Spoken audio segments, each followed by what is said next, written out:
luchamos por respeto y reconocimiento en un sistema que no nos respeta ni nos reconoce hasta ahora, a pesar de tener tantos avances en el sistema formal, como es el sistema de las Naciones Unidas. La MAPU no va a resistir más de otros 500 años de colonialismo.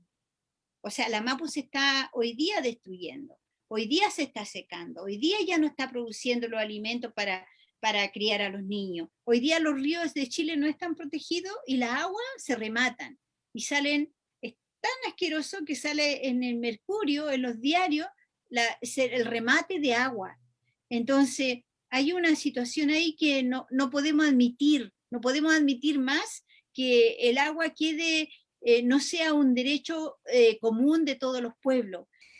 Y yo creo, ñaña, y tengo la convicción profunda, todos los lamien que nos están escuchando, que una de las cosas que tiene que tener reconocimiento en la Constitución es cómo proteger a los defensores de la naturaleza.